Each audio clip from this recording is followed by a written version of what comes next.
Merci de choisir le Volcan News pour vous informer, mesdames et messieurs, bienvenue dans cette nouvelle production.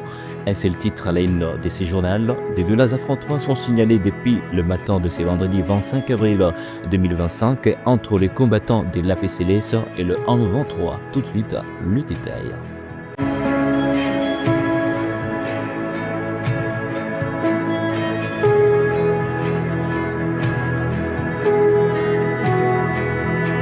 Des violents combats ont éclaté aux premières heures de ce vendredi 25 avril 2025 dans les territoires du Massissi au nord Kivu, précisément dans les secteurs de Osso-Banyungu. Des éléments du mouvement APCLS ont attaqué les positions de 123. Détail. Selon des sources locales contactées par le Volcan News, les affrontements ont commencé vers 4 heures du matin, touchant notamment les villages de Kinyumba, Kasopo et Barobi.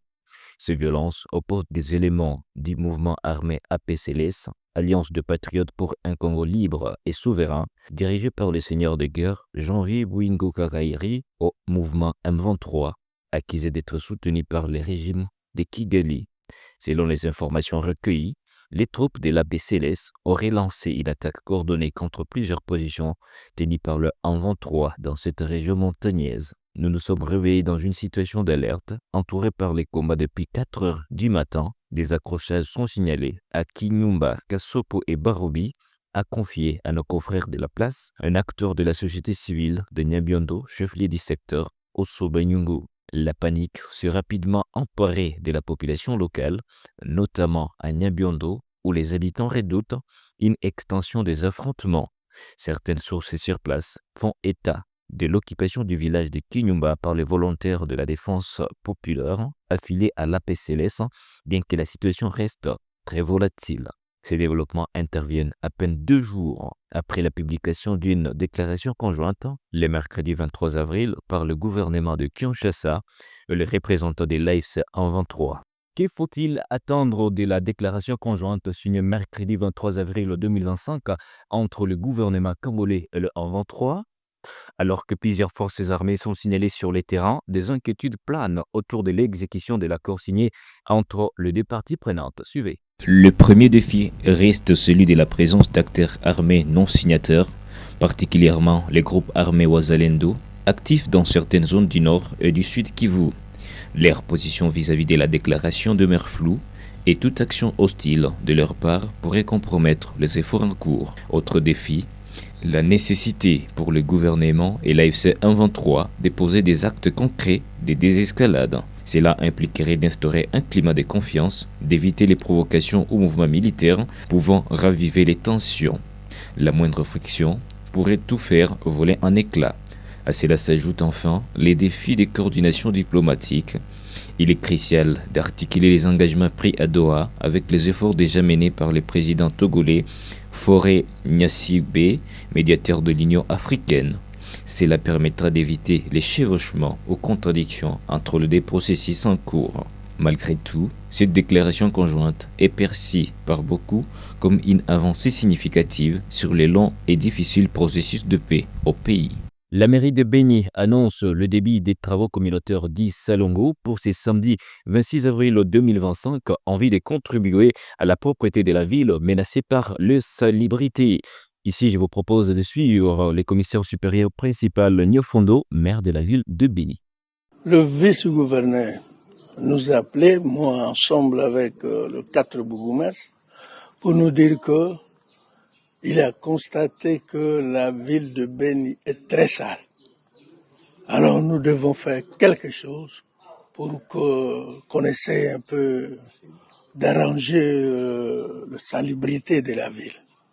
Raison pour laquelle, de ce samedi, nous allons faire ce que nous appelons en Swahili Usafi Béni, c'est-à-dire l'opération d'assainissement ville propre. On va débuter ce samedi de 7h à 10h30. Ce qui va se passer, c'est-à-dire tous les immondices qui vont se retrouver au niveau de la commune, nous allons mettre le moyen pour les acheminer au niveau de la route principale et que tout le véhicule passera pour ramasser tout ça et en allant vers la commune de Rwenzori pour le dépotoir public. La population doit nous accompagner. Donc, c'est-à-dire, à partir de leur maison, de s'organiser, disons, de ramasser tous les immondices et le travail de la mairie qui vont aller vers le milieu en question pour ramasser tous ces immondices. Donc, tout le samedi de 7h à 10h30. Mais pour ce samedi, vraiment, ça sera Salongo spécial. Le prix du maïs a été revu à la baisse à Kananga, chef-lieu de la province du Kasaï central. 3 kilos qui s'est négocié jadis à 5 000 francs congolais est passé désormais à 2 000 francs congolais. Détail. C'est une bouffée d'oxygène pour le ménage kanangais. À Kananga, chef-lieu de la province du Kasaï central, le prix de la mesure, appelé Meka, de 3 kilos de maïs est passé de 5 000 à 2 000 francs congolais. Une baisse spectaculaire qui réjouit commerçants et consommateurs. Dans le marché, les étals sont bien garnis, ce maïs est devenu plus accessible et les fruits d'un meilleur approvisionnement grâce au retour régulier des trains et à l'amélioration des routes. Tatou Ngoyi, vice-président des gérants du marché au FIDA, l'explique clairement.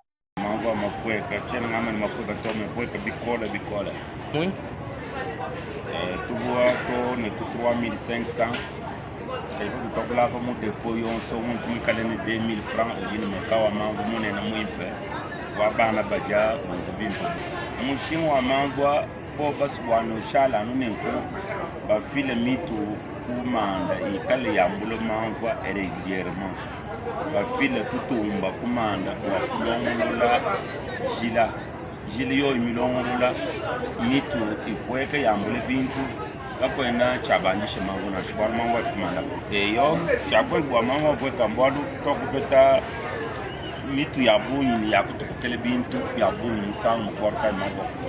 Même son des cloches chez les revendeuses. Certaines affirment qu'elles n'ont plus besoin de parcourir de longues distances pour se ravitailler. Une revendeuse rencontrée sur place partage la même satisfaction. Pour elle, les efforts du gouvernement provincial ont permis d'améliorer l'approvisionnement en maïs, réduisant ainsi les difficultés des commerçantes.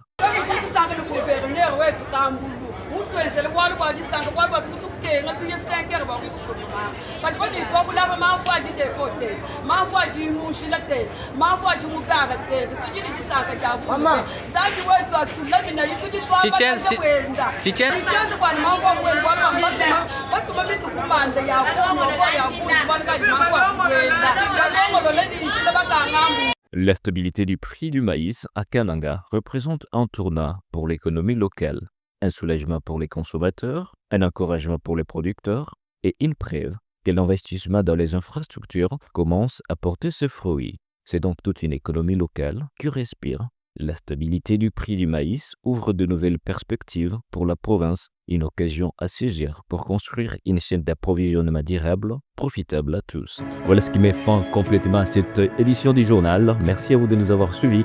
L'actualité reste en continu sur votre chaîne, les Volcan News.